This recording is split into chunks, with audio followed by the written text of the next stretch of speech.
So we're back on some Official Divine today. How strong is Shield Hero? Bro, this guy is the GOAT. The Rise of the Shield Hero season 1 was, yo, it was so good. Like, it was set up for greatness, like the story, right? It was kind of a isekais, there you go. But it was different, right? He was a shield hero. He was quote unquote hated. He was at the bottom of the bottom, right? The story captivated you from the beginning because he ended up going on the princess's team, but, you know, ended up getting betrayed. Wait, I think I just spoiled it. My fault. Anyways, the whole concept of it was actually pretty cool because the shield could take basically anything it absorbed, it made a shield out of, with like different traits and abilities. Also, even the side characters were actually, you know, pretty interesting as well, like the people in his team and all that. But anyways, shout out to Official Divine. There will be a link to the original video down below. Let's check it out.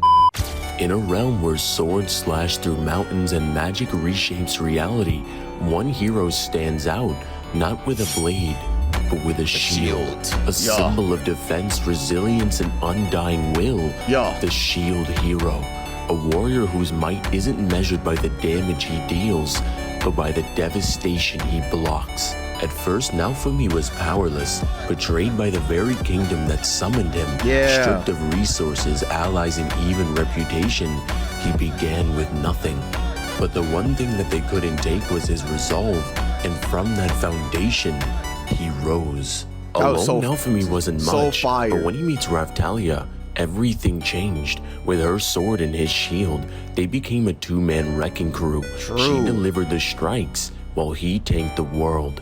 Yeah, bro, not only that, but yeah, pretty much what he said when he met Raftalia, everything changed, because like she low-key gave him purpose, right? Because when he met her, she was a I think a slave, right? Or she was just caged in or something like that. Like her race was not used for good or not liked at all, something like that. Yeah, bro, he was like, yo, I'm gonna take care of you. And well, it was going crazy after that. Two-man wrecking crew. She delivered the strikes while he tanked the world. But Naofumi isn't just some support role. The legendary shield he wields holds a terrifying secret. When pushed to rage, it unlocks an ancient curse series. This transformation turns its indomitable defense into offensive annihilation. When Naofumi's fury is high enough, the Shield of Wrath activates. This shield releases an aura of black flames that burn with his hatred and grants abilities like Iron Maiden and Blood Sacrifice, which traps enemies and rips them apart in ritualistic torture. These skills don't just injure, they erase threats by bypassing durability and exploiting weaknesses. The energy required to break through the barriers he generates would register in the gigaton to teraton range, comparable to high-level attacks capable of leveling entire cities or small countries.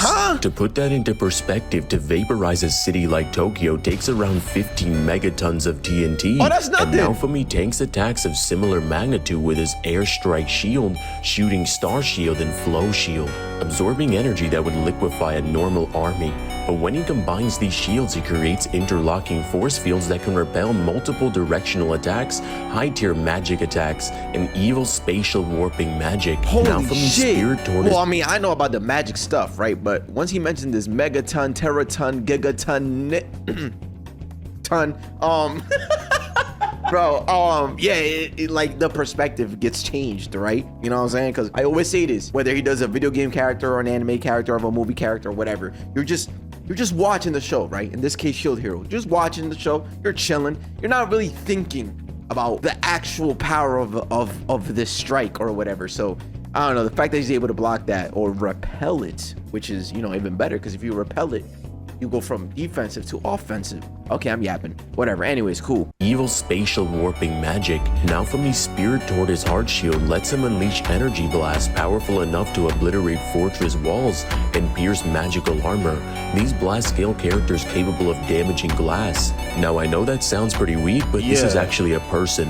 A warrior whose attacks have warped dimensional space and has overpowered the 3 legendary heroes. Speaking of those heroes, sword, spear, and bow, they aren't weak. Each wields legendary weapons that absolve, absorb, and adapt, but in battle against glass, they were flattened. It was Naofumi alone who stood his ground. This was season 1. Being the only one without a traditional weapon, he soloed the battlefield, not with strength, but with resilience, tactics, and shields that copy, adapt, and punish. And now Fumi is able to counterattack with Energy Blast, Night Dares, and Shield Bash. He turns defense into offense. He staggers foes with shield throws, disorients them with barrier rebounds, and chains abilities like Shield Prison to entrap enemies while the others deliver the final blow. He also has utility powers. Poison Crafting lets him cure plagues, poisons, and battlefield injuries on the fly. Shield Copy allows him to duplicate any shield he's touched, granting him a vast arsenal of magical shields with different properties, from elemental resistance to gravity manipulation itself. That's so fire, bro. I'm telling y'all, when I first realized that he's able to, like, you know, the shield, like, as he was learning the capabilities of the shield, right, and how it's able to absorb stuff, even like leaves, and then it'll create like a potion, I don't know, shield or something. He's able to craft potions out of that, and the shield copy too. Bro, what's happening, bro? Because season 2, I don't know, bro. I dropped it after, I think it's like episode 4 or 5, I'd say. I don't know if I should get back on it, but it was pretty disappointing. Manipulation itself, and his legendary weapon constantly evolves, scanning and replicating new forms. But now Fumi's power isn't just his skill, it's the mythos of what he represents. In this world, the legendary weapons are bound to their users, meaning they cannot be removed, stolen, or destroyed. The shield hero is the shield. No matter where Naofumi goes, it returns to him. He's stuck with it until the waves of calamity are vanquished. Getting even stronger as the series progresses, Naofumi demonstrates that he has superhuman characteristics, genius-level intelligence, weapon mimicry, magic, energy projection, healing, statistic amplification, absorption, status effect inducement, and so many others, but I'm running out of breath. He also has force field creation on a scale comparable to multiversal beings. He manipulates gravity, time, fire, water, blood, plant life, poison, sounds, electricity, shadows, and even life force itself. You see, OfficialDivine does a good job at, like, I don't even know the word, I guess, glazing characters. Like, he makes all of them sound cool. Like, it gets to the point where we get to, like, you know, the actual scaling that I don't care, because all this from the beginning, right, it just sounds cool that I don't even care what character he's doing. I'm just like, bro, this is fire. You know what I'm saying? Like, he hypes him up so well. Poison, sounds, electricity, shadows, and even life force itself. He sees spirits, commands undead, purifies curses, negates regeneration, and interacts with the non-physical world. Naofumi is ridiculously fast, capable of perceiving thousands of strikes delivered in 0 seconds, and countering attacks delivered across time. He's even withstood Infinity Destroyer, a conceptual attack that destroys all versions of the target across past, present, and future. Get back on season 2. All parallel worlds, every life you'll ever live. No. Oh, I remember this. This is season 2 stuff.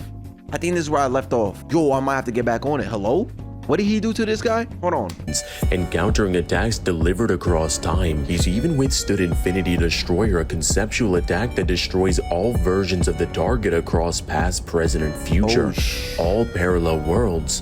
Every life you'll ever live. He's able to lift the leg of the spirit turtle, a creature that carries a mountain on its back. Even just this guy's armor is ridiculous. It regenerates, resists elements, nullifies beheadings, absorbs magic, and grows stronger with damage. The Holy Shield can chain summon 4 additional shields simultaneously with their own abilities. And Naofumi has led battles by outsmarting divine level foes, using the environment and holding off waves of bosses that not even the other 3 heroes could touch. But his greatest feat comes in his battle against the entity responsible for triggering the Wave of Calamity, a dimensional phenomena where infinite parallel universes are forcibly fused together, threatening the balance of the entire multiverse.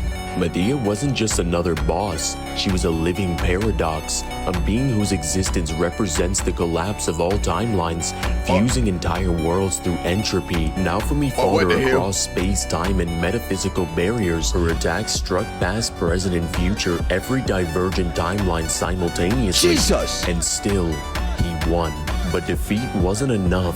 He absorbed all her power, becoming on par with the architects of the multiverse itself. His victory— that's right, because the shield could do that. Wait, can't the other weapons absorb? Or did they just adapt? I forgot. But technically, yeah. Since the shield is able to adapt and absorb and I guess replicate, right? Because whatever he absorbs, he makes a shield out of. Oh my. No, this guy's gonna be 6th, 7th dimensional, no? All her power, becoming on par with the architects of the multiverse itself. His victory didn't just save the world, it stabilized infinite ones. Overall, the shield hero would scale to multiversal Holy shit! with immeasurable speed. And shout out to Jason who dropped 80 to sponsor this video. Yo, shout out to you. I really hope you enjoyed it. In the end, from exile to exalted, from scorn to sovereign, Naofumi's journey isn't about revenge, it's about endurance. Yeah. He didn't get a blade, he didn't get a chance, he got a shield. And with it, That's enough. he built a legacy. He didn't become strong, he became indispensable. When the world breaks, warriors fall. When reality cracks and legends fade. And when you come face to face with this hero, pray it's not too late. It doesn't matter where you attack. You've already shielded your fate. What's up, guys? It's Divine. If you guys enjoyed this video, make sure you guys like and subscribe and hit that notification. Damn, that's a bar. I gotta get back on season 2, bro. I gotta get back on season 2. And you know what's crazy? What this anime did so well. I keep talking about season 1 because I genuinely think bro, I thought it was so good that like this was gonna be the next one, right? Like bro, this is the next anime to go crazy. But I don't know, season 2, and maybe I think it got delays as well. I'm not sure. But anyways, what this anime did so well was, as the viewer, it really made you feel angry, because bro, he was angry at the world he was summoned to because of all the bullshit he had to deal with. Like, it was just not fair, bro. Actual bullshit, bro. It was messed up, and I was just as mad as him. Like, I really wanted him to obliterate and take revenge and go crazy, but you know what I'm saying, he locked in, he did his own thing, you feel me? And when you come face to face with this hero, pray it's not too late. Yeah. It doesn't matter where you attack. You've already shielded your fate. Yeah. What's up, guys? It's Divine. If you guys enjoyed this video, make It sure doesn't you matter where you attack, you've already shielded your fate. That's so cool, bro. Yo, I'ma have to drop a like on that. Let's see. I'm convinced bro can make any character sound omniversal. That's literally what I was saying. Like, he makes him sound so cool that like none of this, I mean, that like the power scaling don't even matter, bro. All of this just, it's amazing, bro. The edits, the sounds, the music, his voice, all that, bro. Doesn't matter where you attack, you already shield your fate. Bro could hold infinite prisoners with these bars. That's what I'm saying. Nah, I'd block. But can you block from Goku? Okay, buddy. Thousands and thousands of risings of the Shield Hero fans are impressed. Good job, official. Anyways, yeah, this was actually really good. I wouldn't consider myself a Rising of the Shield Hero fan, but I definitely am very impressed. Like I said, I'm a season 1 type of guy. I think I might get back on season 2 though. But yeah, anyways, dope video. See y'all on the next one.